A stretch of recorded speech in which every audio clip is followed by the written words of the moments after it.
Even amidst the continuing lawsuit between Ripple Labs and the United States Securities and Exchange Commission, the CEO of the blockchain-based payment settlement platform had hinted of a likely IPO offering once a settlement with the ongoing SEC lawsuit is achieved.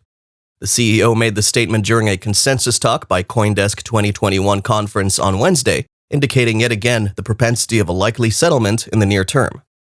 This announcement does not come as a surprise, as it conveniently goes in line with what Yoshitaka Kitao, CEO of Japanese financial services giant SBI Group, Ripple's foremost partner, had earlier made mention of in the past, during which the boss of Ripple's largest outside stakeholder, based out of Asia, had stated that this declaration emanates from a previous discussion with the top two executives of the US-based gross settlement firm, both of whom agreed to this.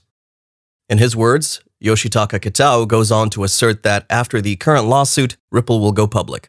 The current CEO wants to do that, Chris wants to do that. Listing in an initial public offering is another effort by the crypto-based fintech company to lead the crypto space in yet another groundbreaking event, just as has been the case with the blockchain firm recently. Hello and welcome back to Make Money Online, your go-to place for everything XRP. For those of you who are new to this channel and want to learn more about XRP, hit the subscribe button and turn on bell notifications. Now you can join the channel as a paid subscriber for some exclusive benefits, and you can also sign up for our free Discord group via the link in the description and join a community of like-minded traders and investors.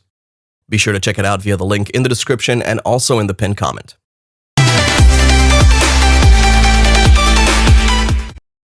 The United States financial regulators, the SEC, whose sole purpose is to protect investors, maintain fair, orderly, and efficient markets, and facilitate capital formation while striving to promote a market environment that is worthy of the public's trust, as stated in the Commission's official website, has failed woefully in that regard, following its ill-conceived lawsuit against one of the best innovations to happen out of the United States with regards to crypto, Ripple and its native asset XRP.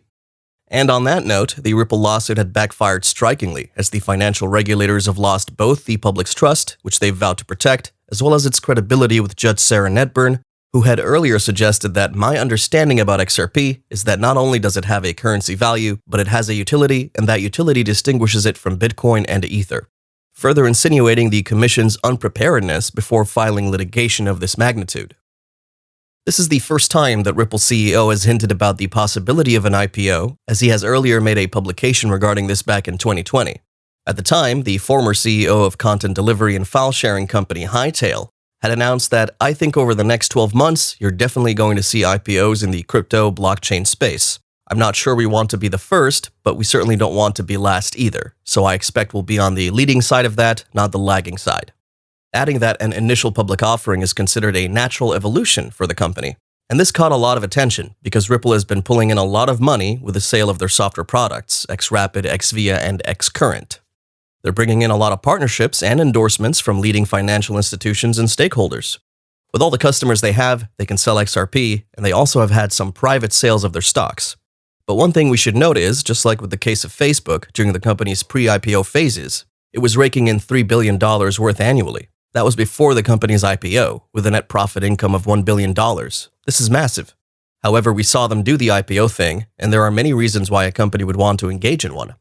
First, when you have many founders, you have many people working at a company, like Ripple, right now holding stock. They will want to add some liquidity. Some of those people are going to want to cash out part of their position. It's just the natural order of things. Just as we've seen an ex-Ripple employee heckling Brad Garlinghouse, beckoning on the CEO to announce a date for an IPO offering not too long ago. But what's the deal breaker? This employee is sitting on a lot of stocks right now and wants to cash in.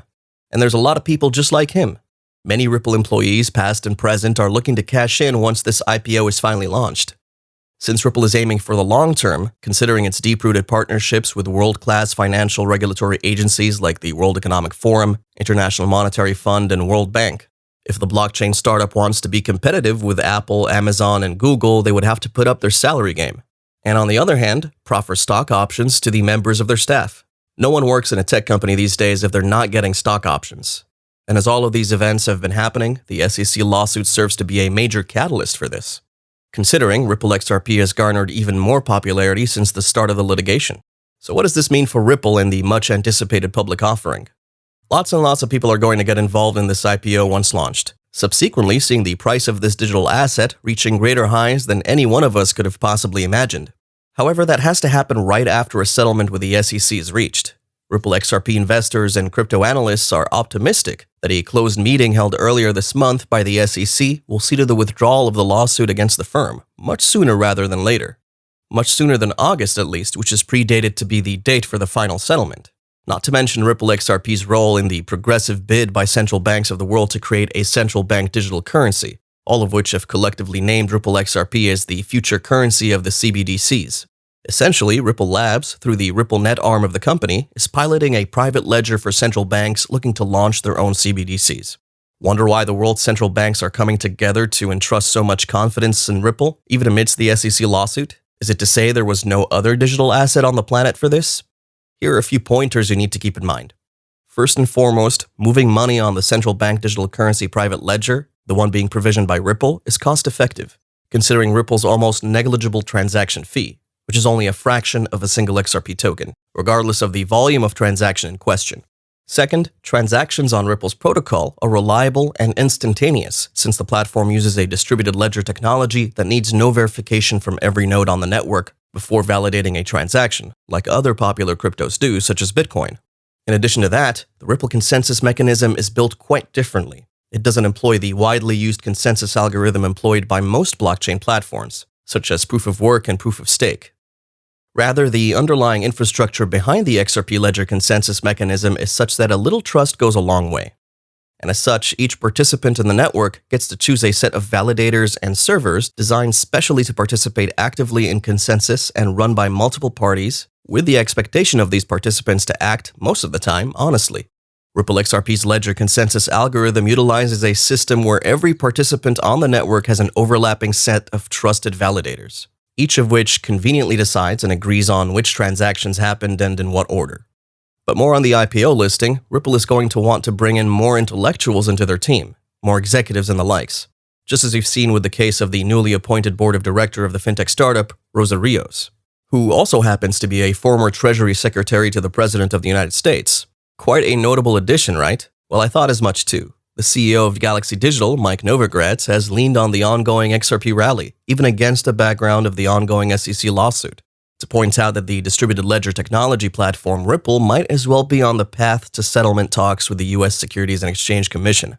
He goes on to hint that should the Ripple SEC case drag on any further, then the current price of Ripple XRP, which is currently pegged at about $1, is way too expensive, considering the company's equity on the secondary market is valued at a whopping $2 billion. Nonetheless, the former boss of Fortress Investment Group calls the prevailing price of Ripple XRP as being crazy cheap. At this juncture, whether trading some XRP tokens is legal or not has been cleared out by the SEC themselves, according to a teleconference held between Ripple and the SEC, during which the presiding magistrate, Judge Sarah Nedburn, questioned the SEC attorney following the SEC's theory everyone who sold XRP, including you and me, are selling illegal securities. However, the SEC attorney denied that claim with the following words: "No, under Section 4, only Ripple and affiliates of Ripple could have sold XRP illegally." Without any more doubt, this statement from the SEC lawyer invariably clears the way for cryptocurrency exchanges based out of the United States to relist XRP again with no fear of reprisal whatsoever. And with this, rest assured the value of this digital asset is set for new all-time highs. Thanks for watching today's video. If you enjoyed it, please consider leaving a like on the video, subscribing to the channel, and turning on post notifications. Don't forget you can join the channel as a paid subscriber for some exclusive benefits, and you can join the free Discord group via the link in the description. If you have any questions or comments, let us know. We'll see you next time.